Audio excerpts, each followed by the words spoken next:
Now it's time to look at the context of old age. And this one is very intriguing to me because a lot of what a person does throughout their life affects their final appearance.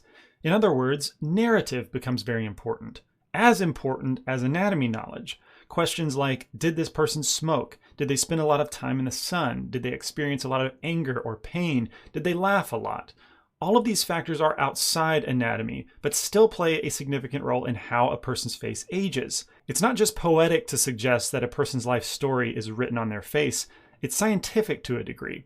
And this is a compelling idea, one that I want you to remember because we will tap into it further later. But for now, let's focus on transforming our younger adult head into an elderly version.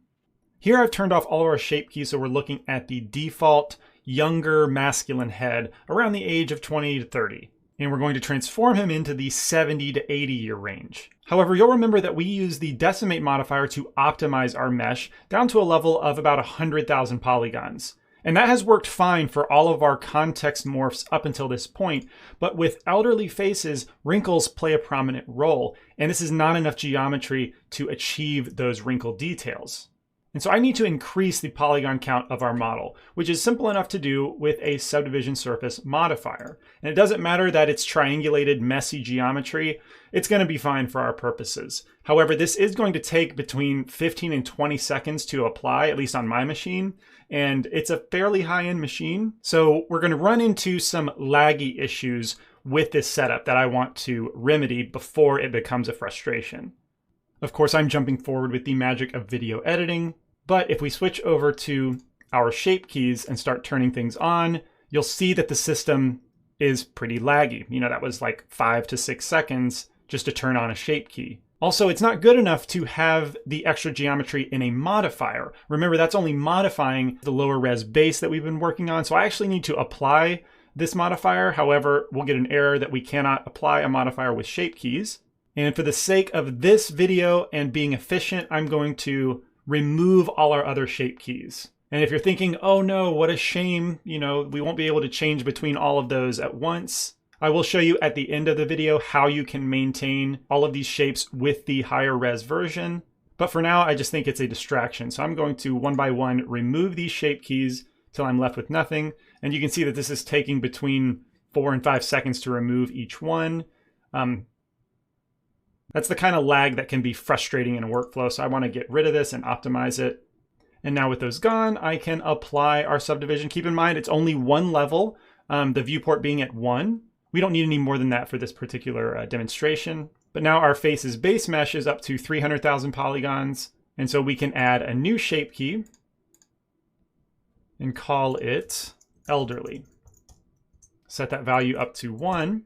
And we're ready to begin sculpting. However, you might have noticed that I have a new reference image opened. If we maximize that, as usual, I like to have a reference as a measure of guidance throughout the process. I'm a big believer in this in general. However, if we lean on the reference too much, we're not really learning why things are happening. So I want to offer 4 principles that help me understand aging in the face. Number 1 is fat pads. This is where understanding fat pads and even memorizing them pays off. Because as we age, our skin gets thinner and loses elasticity. When we're young, our more elastic skin keeps our fat and muscles pulled tight against our skull. But when skin loses that characteristic, our muscles, fat, and skin gradually start to sag. And fat pads especially become noticeable throughout this process. Number 2 is commonly referred to as turkey neck. This unflattering term refers to the extreme sagging that takes place in the skin and muscles of the neck. Over time, the platysma muscle loosens, causing the skin to hang in a distinct pattern.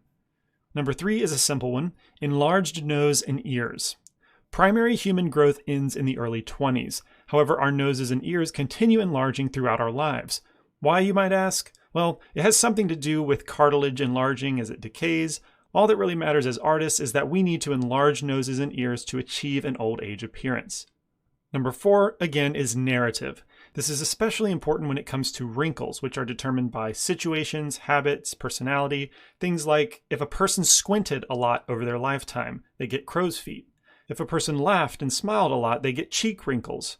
If a person furrowed their brow a lot, if a person smoked or primarily drank with a straw, if a person spent a lot of time in the sun, these kinds of things have a very real effect on wrinkle formation and concentration. So with those principles in mind and our reference sheet at the ready, we can begin sculpting. I'll make sure I'm in sculpt mode, which I am, and I will switch to my inflate brush and focus on the nasolabial fat, because commonly with older faces, this fat pad is much more distinguished. It even appears to enlarge. And so I'm going to use my inflate brush, and wow, that is really laggy. Perhaps it's worse because I'm recording, but that's not really workable. And I believe the problem is because I'm making the changes in a shape key. And so to solve this, I'm going to, in object mode, Shift D, move this head duplicate to the left and remove the elderly shape key. And on the original head, I will remove the basis shape key first, and then the elderly shape key, which actually applies that elderly shape key. It appears to have been removed, but that's a normal issue. If you tab into edit mode and then right back out, you'll see that the inflation is still there. And so I won't be able to sculpt this transformation as a shape key. Rather, I'll just have to do it on the actual mesh. But since these share object data, we'll be able to add it as a shape key after the fact. But now if I jump into sculpt mode, let's hide this other head.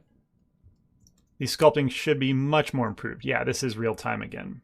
So anyway, I was saying that the nasolabial fat appears to grow, even though I don't think that's technically what's happening when people age. Your fat actually diminishes in volume, but it does collect in certain spots or kind of clump together. And this is one of those spots. As you can see in our reference, very deep laugh lines.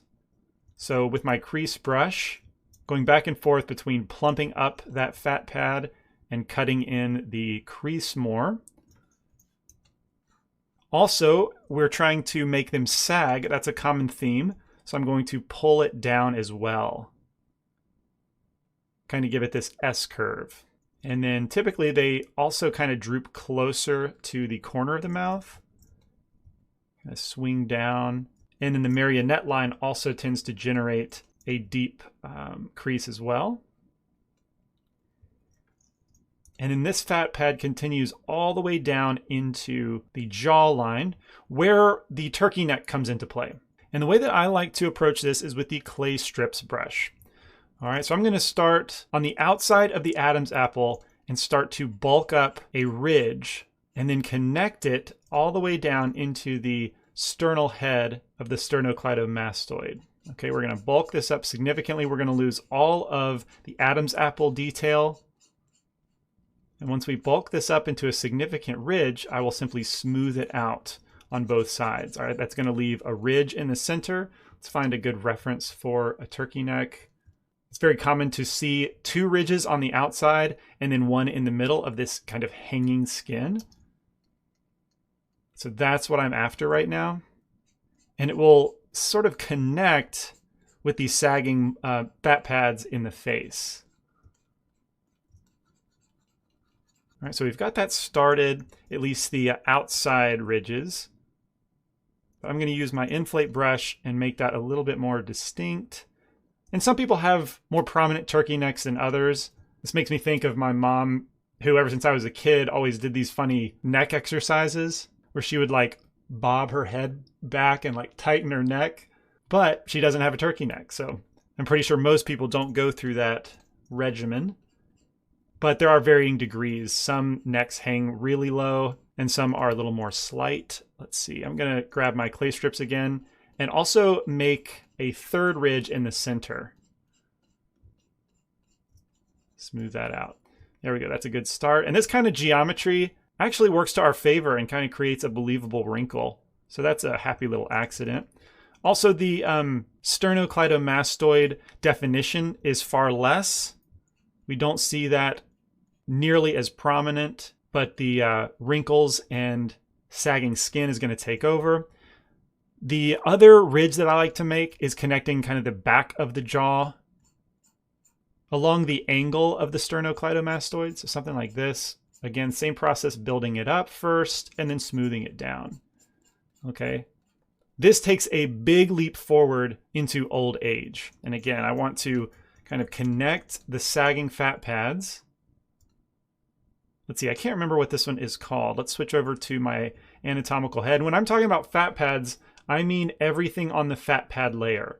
So all these yellow pads here It would even be wise to memorize them, if not their names, at least their locations. Because if you made this an exercise of simply plumping and sagging all of these shapes in the face, it's going to lend itself to an older look. So the inferior jowl and the submandibular jowl are starting to sag down into the turkey neck. But like the middle cheek here, the medial cheek, just plumping them up a little bit, as well as sagging them, can help a lot with that old age appearance. And so let's do that a little bit. I'm going to grab my inflate brush. And again, my research says that fat volume in faces are actually decreasing. So if you don't want to plump out the fat pad shapes, we could use the crease brush and kind of lightly cut in the lines between the fat pads. Okay, so that's the inferior jowl, then the middle cheek up here, medial cheek, cutting those shapes in and also always remembering to make them sag. Okay, you can see that that stroke actually made changes to the back of the neck. And I think the reason for that is our fall off is still unprojected from a video or two ago. So let's switch back to sphere, and I think that should take care of it. Yeah. All right, so it's also a little bit faster, I believe. There we go. It's looking pretty good. Definitely an older cheek and jawline. Let's switch to a different head. Let's try this guy. And it is common to cut a wrinkle underneath the chin, where the mental fat will also start to sag. Now, before I get too high in the face, I don't want to leave the neck kind of unfinished where it was, but at this point, we can start to introduce some wrinkles. So with my crease brush, I'm going to cut a wrinkle in at the bottom, and these patterns kind of fan out from the base of the front of the neck backward. I suppose this comes from, a lifetime of head down, head back kind of motions, which often creates very distinct wrinkles in the back of the neck. And sometimes these are extremely deep, but they can connect all the way to the front. So with them roughly cut in, let's also pinch and inflate in between. Kind of my standard wrinkle creation flow. Let's also find a reference of this. You can see these wrinkles starting to appear in this guy's neck.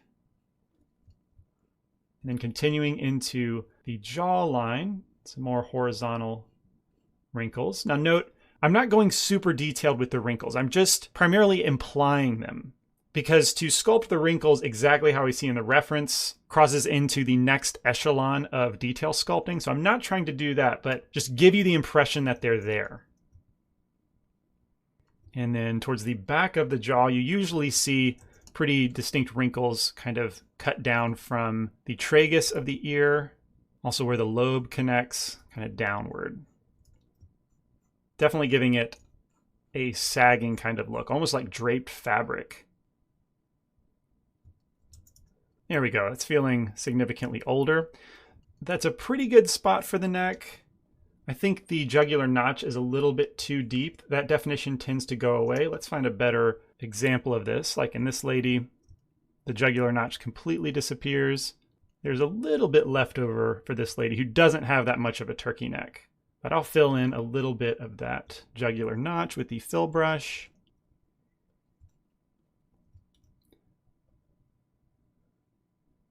And then back upwards, let's approach the mouth. So some distinct things happen in the lips, and primarily there is a thinning of the lips. So I'm going to grab my pinch brush and just pinch them thinner. Maybe pull down the corner of the mouth, again, going along with the sagging theme. And then also the vermilion border doesn't really protrude outward like this anymore. It actually kind of goes in. Let's go back to that face up here. You can see how it becomes more of an indentation than a ridge. So with my crease brush, I'm just going to trace that holding control.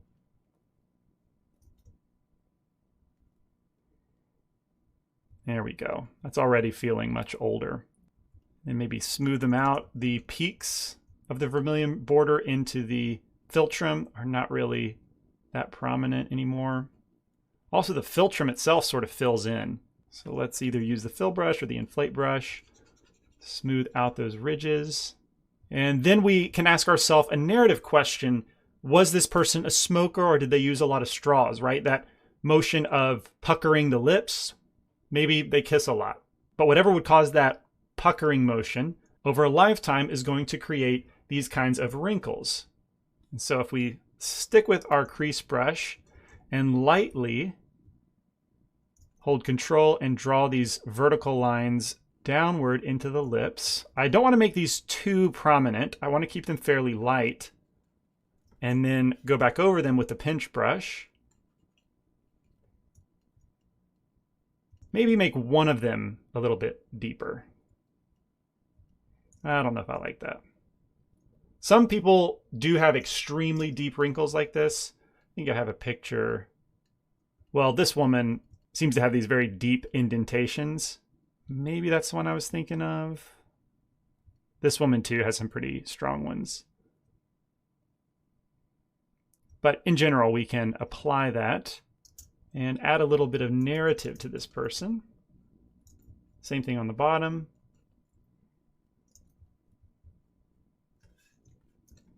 And still, I feel like I can pinch the bottom lip a little bit thinner.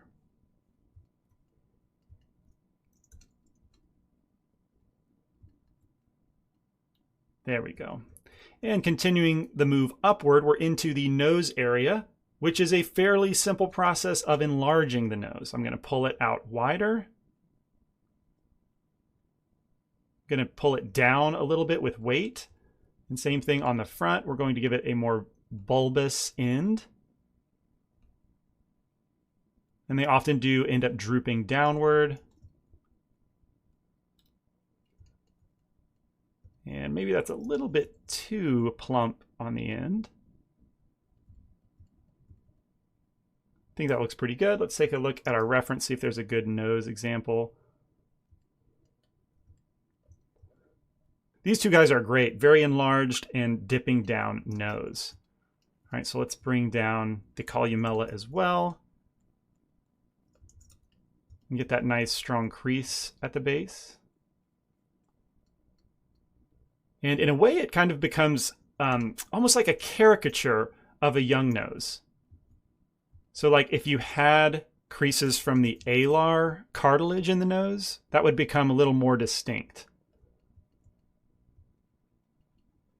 And so kind of exaggerating the features that are already there, certainly giving it a deeper alar crease.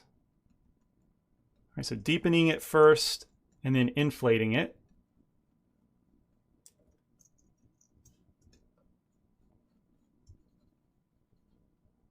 It's definitely going to help it feel older.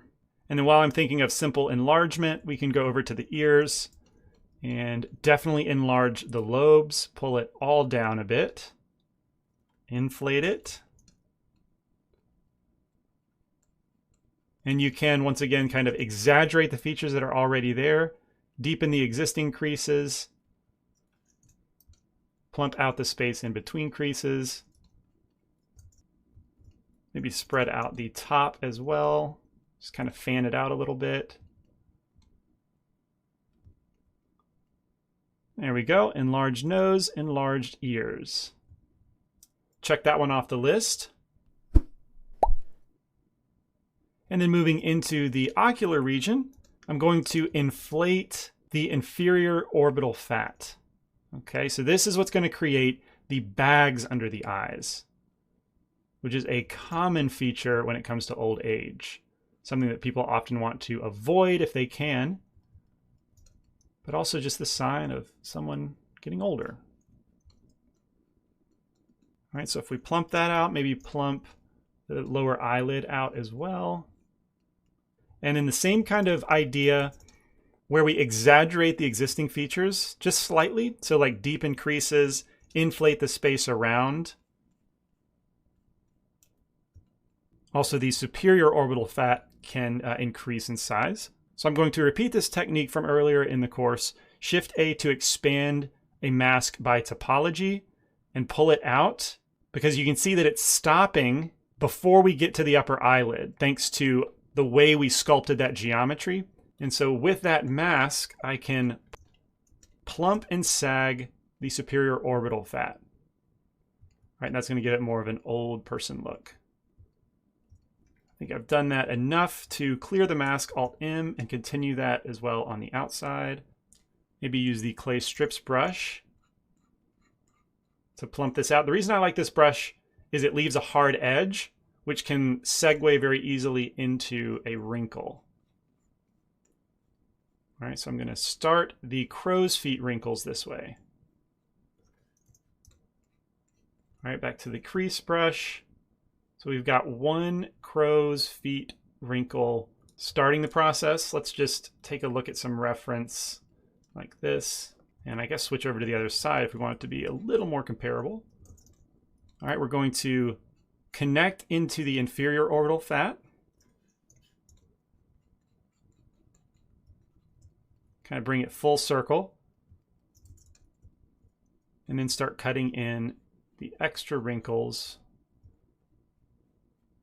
to establish the crow's feet.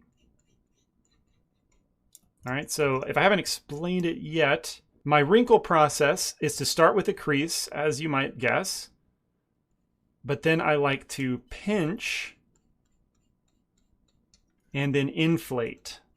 All right, that sequence is my wrinkle creation, and it works very reliably. The inflate is so that the surfaces will even intersect with each other and create a very, very tight crease. Some of the worst creases that I see from new sculptors is simply using the crease brush and leaving it like that, which is simply not that believable. I guess depending on the situation, but when we're getting to old people, these are not light wrinkles. These are definitive wrinkles. And so we can continue out of the crow's feet into the lower eye, and wrinkles kind of emanate out. I'll do it from this side, from the indentations between fat pads and kind of emanate outward. Okay. Down into the cheek, and then across the lower eyelid and inferior orbital fat.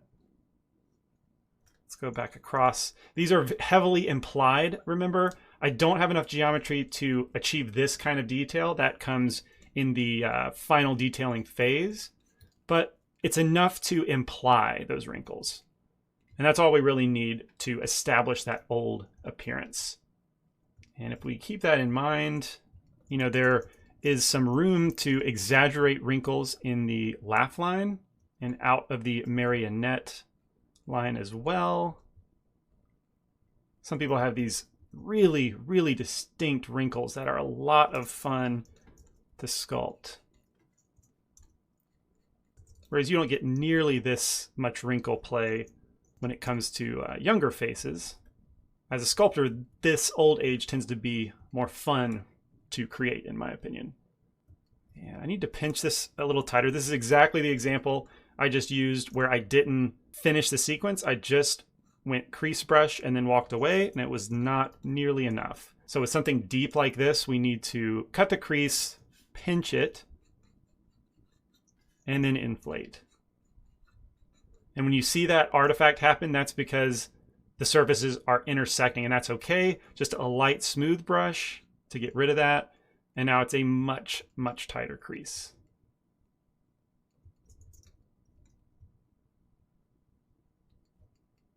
There we go. It's coming along pretty nicely. He's definitely appearing older. The only thing that's really left, I suppose, is the forehead. And so depending on the person, you know, foreheads can be smoother or more wrinkly. I think it comes down to how much people furrow their brow. And as far as narrative is concerned, you know, that could be maybe someone prone to anger or someone who raises their eyebrows a lot. You know, people are more expressive than others.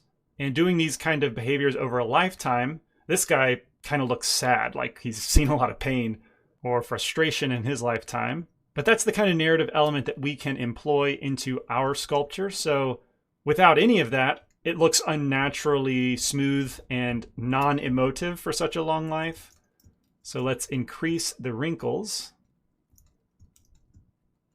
And well, frankly, we have to add them up top. All right, so we're talking the horizontal ridges, valleys rather. So we'll cut 3 in the forehead, inflate in between. Also inflate the brow then we'll start to tighten and inflate so that they become more distinct.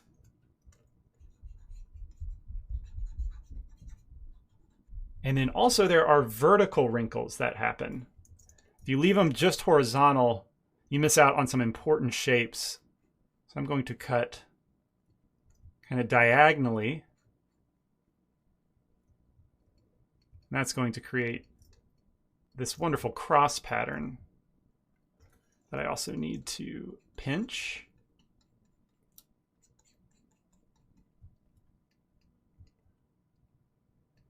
There we go. Compare that to some reference. I think I like the depth of this guy's brow.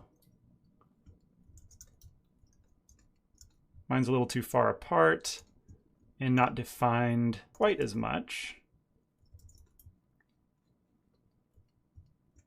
And then let's also cut it horizontally. I'm going to turn off symmetry. Let's cut some wrinkles across the bridge of the nose. There we go. This guy doesn't have it, but others do develop those kind of wrinkles. This guy, for example, has evidence of them. And also seeing the level of crow's feet here. You know, maybe this guy worked in the sun his whole life. And so that perpetual squinting generates these really fine wrinkles. Another example is this guy in the hat who actually has more of a younger face. You know, we don't see as definitive deep wrinkles in the forehead or in the front of the face, but in the crow's feet, they are significant wrinkles. So this seems to suggest that he's squinted a lot in his life, maybe due to being out in the sun, and his crow's feet are more pronounced than any other wrinkle. So maybe he's actually like 60 years old, but he has the crow's feet of a 70-year-old. But certainly doesn't appear to be a smoker. There's no wrinkles down there. Anyway, wrinkles, you know, can tell a story. That's kind of what I'm hitting at. I think you probably get the idea by now. Let's add one more crease up to the top. One more wrinkle. There we go. And the wrinkles is what can keep you doing this for a very long time. Like, you can always reason yourself into adding more and more wrinkles, especially when you get to the detailing phase. But I'm trying to control that urge because, you know, we're just trying to accomplish the general appearance of aging.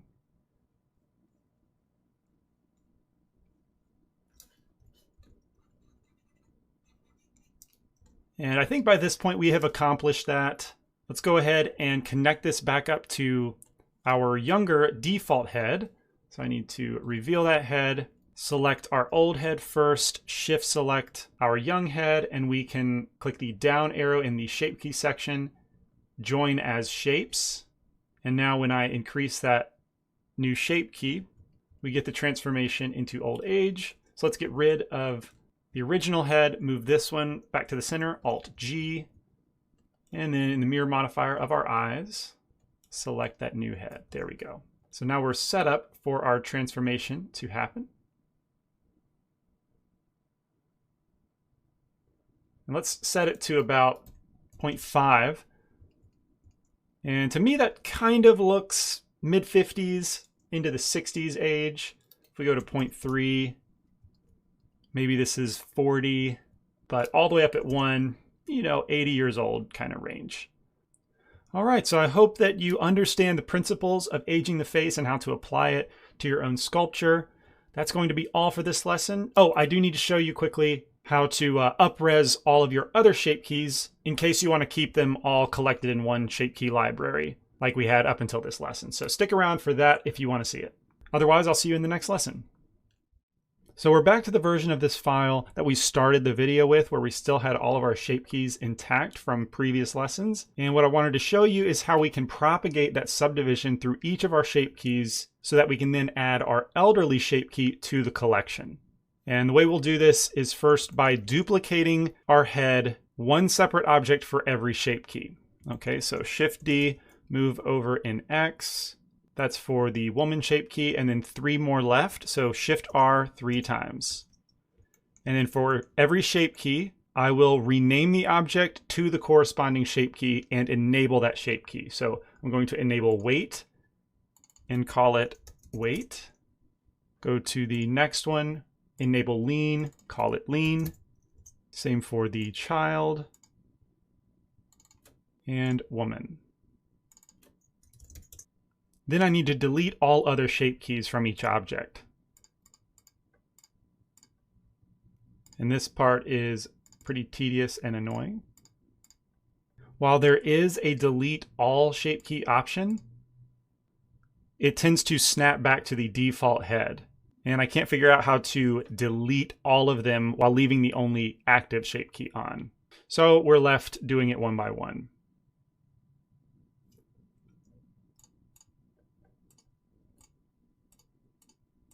And then I just have to do the same for the default head. Remove all shape keys except, well, including the basis. Make sure that's deleted last. Now we just need to apply one level of subdivision for all of our head objects. And this is where I'm expecting significant lag. So with all of them selected, I'm going to hold Control and hit 1 above the letter keys. And that will add 1 subdivision level, but the countdown begins. I'm expecting at least 30 seconds, but that's been historically for one object. We'll see how it does with 5 selected. Okay, so that was worse than I thought it would be. It was like 5 minutes of waiting. It sucked up all of my machine's 32 gigabytes of RAM. My recording application stopped. So fair warning, this is a really heavy process, and I'm not sure why, because I swear I've done worse things with past versions of Blender, heavier poly counts. But I mean, we are at 3.2 million triangles, which is definitely a lot. I swear I've done more. Anyway, if you want to do this, beware that it will be a burden on your system.